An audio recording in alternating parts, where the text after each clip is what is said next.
Your dog? Tell me when you're rolling. Say hi. Say loud. What do you want Abby to do, Aaron?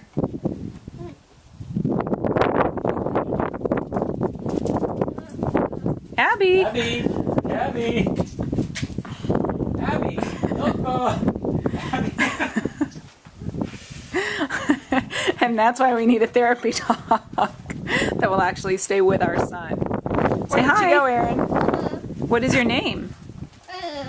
How old are you, Aaron? Can you answer that? How old are you? 5. You're 5, almost 5, right? I think Daddy brought somebody back. Who did he bring back? Okay. What do you want her to come? Say, come, Abby. Say it loud so she hears you. And tell her to say it loud so she can hear you with your S. Sit. Good, Aaron. Praise Abby. And she did. So what do you tell her? What do you tell a good dog?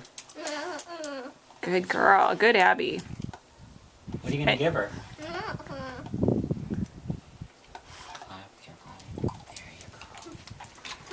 Was Abby gentle with you? What does Abby like to eat? Milk bones? Why do you want a special dog, Aaron? Because why? Use a sentence. Well, because why? What about Aaron's room? Because you want what? Want Abby in your room? You want an Abby in your room? What would you say? What would you do? Anything fun with your Abby? What would you do? You'd feed her milk bones? Would you pet her head? Yeah? How do dogs feel? Good? Does he feel good? She's soft or hard? She's soft? Her head is hard, but are her ears soft? Would you like to give her another treat? What kind of a treat should she get? A milk bone? What color is the milk bone? You think she'd like a brown milk bone? Let's see if she'll be gentle. Be gentle, Abby. Not his fingers. Good. What do you say to Abby? Because she was gentle with you. What should you say? Is your Abby, good, Abby young or old? She's old. Do you know how old? 15. She's 15, right? And she's a nice doggy. Yep. But she's doesn't pay very good attention to you, does she? Where did she go? Where did she go? Where did she go, Aaron? Bye-bye? Did she run away? Does she do that a lot? After you give her a... Where does Abby go? Bye-bye. She goes back to her house. There she goes. This is our home in Fairfield, California. We live on a quiet street called Millbrook Court. It's a cul-de-sac. The whole community is very, very quiet. So that's one of the main roads that would lead into our cul-de-sac. And our house is right there. And then just showing you up the street. We're surrounded by open space. There are cattle that graze there in the springtime. But aside from that, we rarely see a lot of animals back there. So again, our house, we have a gate that goes to the backyard. There is a wood fence on 3 sides and then a wire fence to the back. We have a ramp in the front for Aaron's wheelchair. He doesn't have a power chair yet, but we're working on that, and we should get one within the year. There's the front. So we'll just go around to the back. Neighborhood is always pretty quiet.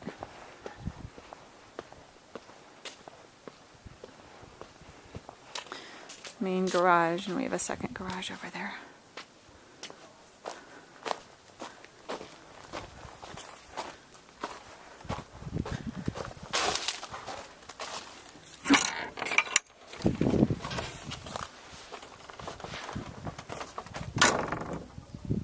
So the gate's locked and we're going in and out. This goes to the back. Again, here's the side fence with the neighbors. Fortunately, our dog Abby doesn't dig, so we've been very fortunate. The back fence, again, at least 6 foot high all the way around.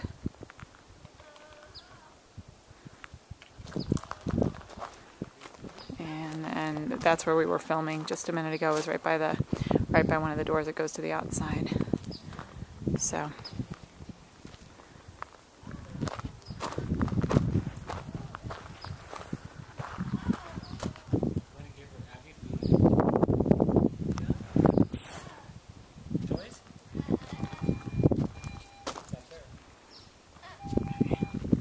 Seating area for a swing here. All of this is accessible to Aaron. All the planter boxes and vegetables. Nothing here is toxic. It should all be safe. End of growing season. Yeah, I'm making a movie. Making a movie of your backyard. What do you say? Say it loud. Do you want a dog? Tell him. Then so can you make the sentence? Say, I want a dog, please. And smile. Big smile. Oh, can you do a bigger smile than that? Like you really want a dog? There you go. Then say thank you. Okay. Goodbye. Bye-bye. This is going to the side yard. We're now looking forward. The street is out there. Again, we have a concrete area here that allows Aaron to access the backyard. Apologize, this is a little in disarray. We're still finishing up some construction, but this is a ramp that allows Aaron to come outside. That's the dining room area. We'll show you the house in a minute. This is just going to be a fountain with a grate and rocks so that there won't be any open standing water. So that's backyard again. Very, very sturdy fences all the way around. There is a gate on this side, but this is always locked, and we really don't access it at all. So, let's see if Aaron's out here one more time.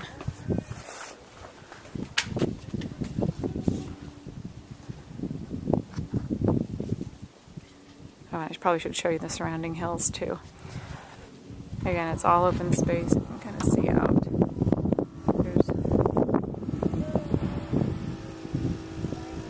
Overall, the neighborhood's very, very quiet. You like that song? Huh? What, the song? Okay, as you enter the house from the front door, this is the interior downstairs of our house. It's a nice, small, formal living room. And as you come in, you see Aaron's wheelchair, which is always parked near the front of the house in case we want to go outside. And then staircases to the second floor. And then you come into this area here, which is a dining room, pretty spacious for both Aaron and an assist dog. And then outside, which is our patio, which we are just finishing construction of a fountain area. But again, you saw this in the, or we'll see this in the exterior view of the home. Then we come on through here to the family room, which is again a very spacious area. Family room and kitchen area. We chose this floor plan when we purchased the house. Aaron had already been diagnosed, and we were looking for a floor plan that was really spacious, that a child with a wheelchair and eventually a power wheelchair could easily navigate and have a lot of room to go around with an assist dog. And then this glass door here leads to the backyard area, which you'll see. And then we just kind of go around it again. Nice wide open area for Erin and a dog friend, assist, partner. And back here to the back of the house, and this actually leads to the garage. So when we come in, we bring in Erin through here and then can immediately go into our family room, and then upstairs if need be, and then to an office space where my veterinarian wife handles her clients. And that's it. You can kind of hear some talking in the background. We have speakers so that if there's ever a problem with Erin and I'm downstairs, I can hear it. And again, back to the side area, to the front door, and living room, and then the staircase with upstairs. So let's go upstairs. Okay, so we are at the base of the stairs here, and let's go on up to the second floor. It's not a just one. It's a two-story house, obviously, and it's not a steep climb. When you get to the second story, the first room is my office. It's actually kind of a mess because it's being transformed into a Dada Erin office. Erin and I have been working on a model railroad, and this week we're having an office set installed that's been custom made. The important part beyond the desk for myself where I can get my work done is there's going to be a cabinet that the model railroad we're working on can sit on, and we can open up the front and the top, and Erin can play with it. And so I presume Erin and I will be spending a lot of time in here. Also, this will be this place where we station Erin's eye gaze computer. He does have a Windows-based eye gaze computer that he controls with his eyes, and we use that for educational purposes. So again, Erin and Dad will be spending a lot of time here. Fortunately, I don't have to go into work until the mid-afternoon around 2 o'clock, so I'm with Erin in the mornings, working on his school and such, and so I'll be with Erin and hopefully his assist dog, and we'll be spending a lot of time here doing our schoolwork and playing with the train, etc. And so, nice floor there. So that's Erin and Dad's office loft, and then we turn around and this is essentially the leads to the area of the bedrooms. We'll go on down this way. So we head on to the master bedroom, and gee, look who's there. This is Erin again. Erin is in what we call his Bowflex. This is a little device we made with some slings that allows him to do some arm exercises. Can you move your arms, Erin, at the very least for me? We'll play with your arms. He can do a little bit better than that, but he's busy watching some cartoons right now, actually an educational cartoon, so he's not terribly interested in performing with us, but this is where we spend part of our day. Erin will be on his little sling, and he can do his arm exercises, and even we can sling up his legs, and he can do some exercises. And just get a little bit of movement sensation here, but this is essentially the master bedroom, which leads out to a patio area, and then a pretty large master bathroom area. And again, this is where Erin takes his bath in the big tub, and this is where the assist dog would be with him as Erin goes through his day during his movie time on his little Bowflex, watching his cartoons or his educational shows. And then he would be in here in the early afternoon for about an hour or so. Also, get a little bit of sun. We also have going outside, since we all have video of the outside area. There's a nice safe patio area that overlooks the backyard, and it's a nice safe area. Obviously we wouldn't be out here without Erin unassisted, but it would be very difficult for an animal to get out of the fence area. But again, as I mentioned, I'm always with Erin, and I would always be with he and his assist dog. We're on the upstairs. Okay. So that's the second story, master bedroom area. And then we start headed down back towards my and Erin's office, and then you just kind of go down this corridor, and this is where the additional bedrooms are. Pretty spacious area with a couple of guest bedrooms, and then we turn towards Erin's room. So that's the hallway where the master bedroom is, and then now this is Erin's room. We have Just a pretty basic room here. A bed. This is a hospital bed, and so it raises and lowers. It's a little bit above off the ground right now, but it does go up and down. This is where Aaron pretty much just spends time in here when he's getting ready, doing his breathing treatments. We do those 3 times a day. Then when he sleeps, otherwise he's outside of his room. We do have a walk-in closet here. I'm going to apologize, it's pretty messy. You probably don't even need to see this, but we just have a lot of his equipment and supplies in here. That's pretty much what that is used for. But there's his equipment stand. I'm going to turn on a little bit of the equipment just so you can hear the noises.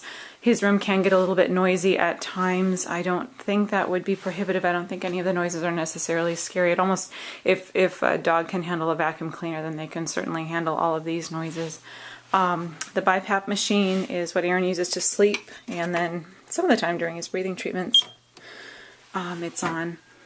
But it doesn't, this is one of the more quiet pieces of equipment. So that's about as loud as that one gets. And he wears the BiPAP at night during his nap in the afternoon. He sleeps from about maybe 3:30 to 5:30. So that's the BiPAP. We have a nebulizer here, and if you're familiar with nebulizers, this isn't going to be a surprise. This one's pretty loud. He just gets nebulized in the morning and in the evening. And then this is the cough machine. This is one of our real important pieces of equipment for Aaron. He can't cough, and so this machine helps to inflate his lungs, and then it does an exhale to help remove any of the fluid that may have gotten stuck in there. So this is a little bit loud. Again, it sounds pretty much like a vacuum cleaner. And then to turn it on, it won't whistle. That's pretty much what it sounds like.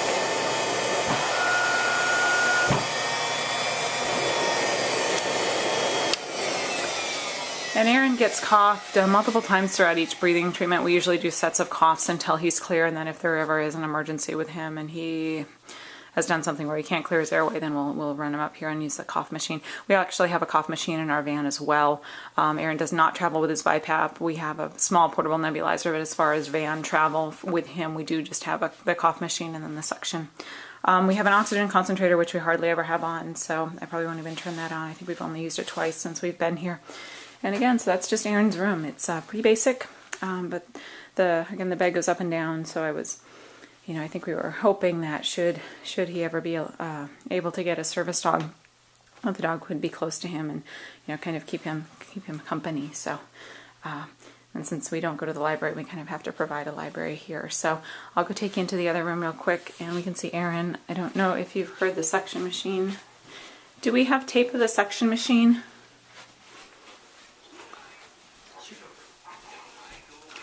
And so then before we move Aaron, we have a suction houses. Aaron does activities and watches his movies in our room right now. The suction machine we use a lot, but aside from that, that's pretty much all the noises that are in the household. Otherwise, the household's really quiet. So.